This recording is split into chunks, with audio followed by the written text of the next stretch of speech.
Pessoal, só fazendo, agora que iniciou a gravação, fazendo uma ressalva. Os slides que eu estava apresentando ali tinha uma parte que estava confusa, que é justamente essa aqui que eu estou mostrando agora, tá? Para que serve, então, do ponto de vista da causalidade, não só para escolha de casos, mas para observação de causalidades e condições, aquele método da semelhança e diferença do nosso querido John Stuart Mill.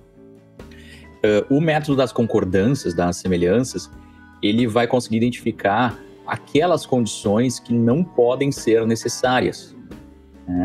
São condições que são as diferenças gerais entre os casos e casos que têm semelhanças no resultado. Então, aquelas diferenças gerais não podem ser condições necessárias, para a existência do resultado. Essas condições aqui, que estão no resultado, que têm uma relação com o resultado, podem ser tanto necessárias quanto suficientes, a depender de outros testes que podem ser feitos depois. O método da diferença, ele exclui as condições que não podem ser suficientes. Então, é porque justamente tem semelhanças gerais entre casos com resultados diferentes. Então, quer dizer que A, B e C não podem ser variáveis de condição suficiente para o resultado Y, porque aqui elas existem e o Y não ocorre. E neste caso aqui, o X e o não X, eles podem ser tanto potencial necessidade quanto suficiência, a depender dos testes que serão feitos posteriormente. Os testes podem ser os seguintes, os testes fortes, para achar condições necessárias. Geralmente a gente vai em casos, tentando casos em que ocorreram essas condições.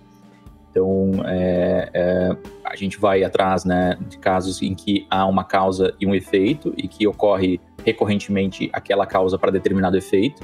E esses casos vão dar um potencial indicação de condição necessária.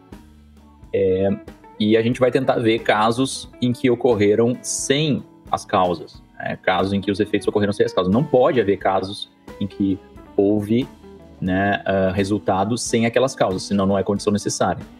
E aí o desafio aqui é que a gente tem que testar analisando quase todos os casos, ou muitos casos, para ver se existe algum caso, algum cisne negro, algum caso em que não há aquela condição necessária, suposta condição necessária, com o resultado. Então tem que ver muito da teoria e das possibilidades de casos, o que nos aparece.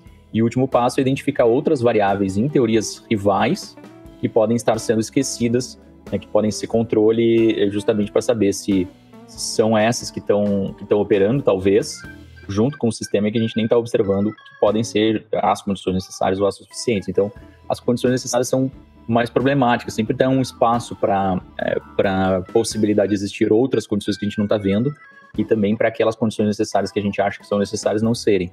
E as suficientes, elas são mais precisas. Então, o que a gente pode começar a ver também são os casos que ocorreram com elas, obviamente, tem que ter casos com elas, então é um potencial inicial de condição, mas não dá para saber se é necessário o suficiente nessa primeiro passo, que é igual aos dois. A gente vai com casos que ocorreram sem elas, então nesse caso pode ser ainda uma condição suficiente, mas não é necessário, a gente já vai saber, assim como é esse segundo passo. E a gente tem que ver casos que não ocorreram com elas. Não pode haver casos em que houve a causa, mas não houve o efeito.